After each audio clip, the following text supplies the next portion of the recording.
Halo teman-teman, berjumpa lagi bersama saya Pak Giri. Teman-teman di rumah, kali ini kita akan belajar tentang gaya. Gaya di kelas 8 SMP. Mari kita lihat, gaya itu biasa dituliskan force atau dilambangkan dengan huruf F. Nah, apa itu gaya teman-teman? Gaya adalah sebuah tarian atau dorongan terhadap suatu benda. Lambang dari sebuah gaya adalah F. Jadi ketutupan saya ini, wah saya miring sebentar, nah gitu. Jadi lambang dari gaya adalah F. Nah, lalu apa yang akan terjadi kalau gaya itu bekerja terhadap suatu benda? Yang pertama, dapat merubah kecepatan suatu benda dari diam menjadi bergerak, atau sebaliknya dari bergerak menjadi diam. Nah, seperti itu. Yang kedua, dapat merubah arah gerak suatu benda.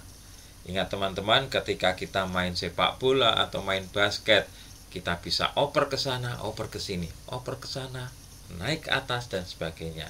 Nah, itu merupakan gaya yang kita keluarkan untuk mengubah arah gerakan dari sebuah bola. Yang ketiga adalah dapat merubah bentuk suatu benda. Nah, dapat merubah bentuk suatu benda itu misalnya kita membuat adonan kue, menyat-menyat kue, membuat donat, bisa bulat, bisa berlubang dan sebagainya dengan diputar-putar menggunakan stick. Itu adalah bagian dari gaya yang bekerja. Begitu teman-teman. Atau ketika kalian bermain menggunakan plastisin, lilin plastisin, kita tekan-tekan lalu membentuk suatu mainan yang baru berbentuk benda, atau bentuknya akan benda yang kita mau, misalnya membentuk bulat, bola, atau silinder dan sebagainya. Nah, teman-teman di rumah, dalam IPA, gaya digambarkan dengan diagram panah. Diagram panah itu punya arti loh. Nah, yang pertama adalah besarnya atau panjangnya panah menunjukkan besar atau nilai dari sebuah gaya. Lalu, arah dari panah menunjukkan arah dari sebuah gaya. Nah, teman-teman di rumah, bagaimana ketika saya punya sebuah balok ini dan saya gambarkan ada 3 buah gaya di sana. Gaya yang merah, yang hijau, dan yang kuning. Ketika dia bekerja dalam sebuah benda, maka digambarkan dengan diagram panah ini. Artinya, panah atau gaya bekerja pada benda ini. Ditarik gaya ke kanan. Ini ditarik oleh gaya kuning ke kiri. Yang ini juga balok ditarik oleh gaya yang hijau juga. Arahnya ke bawah. Baik teman-teman.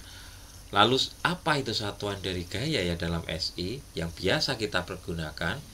Satuan dari gaya adalah Newton atau kilogram meter per second kuadrat.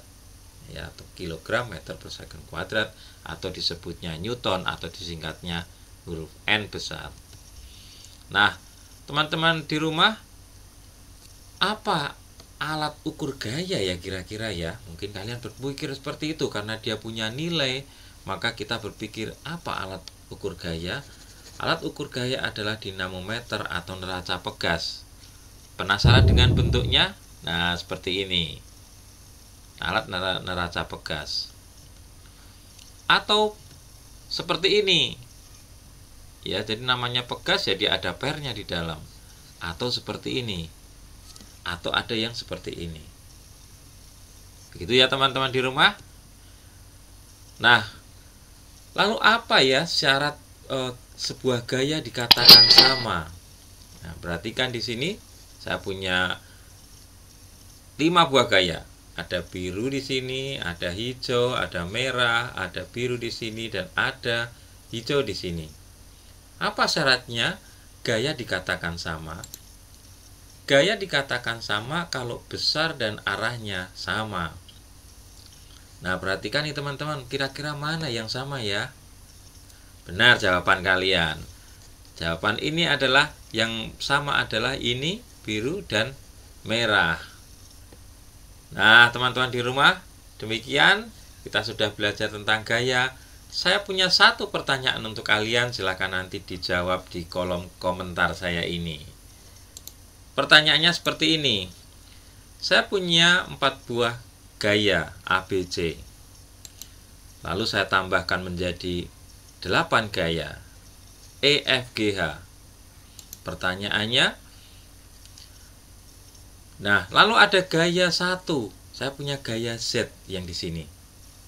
Pertanyaannya apa ya? Penasaran? Nih, dari ke-8 gaya tersebut, manakah gaya yang sama besar dengan Z? Silahkan ditulis di kolom komentar ini. Terima kasih sudah belajar bersama saya dan sukses selalu buat kalian semua di rumah.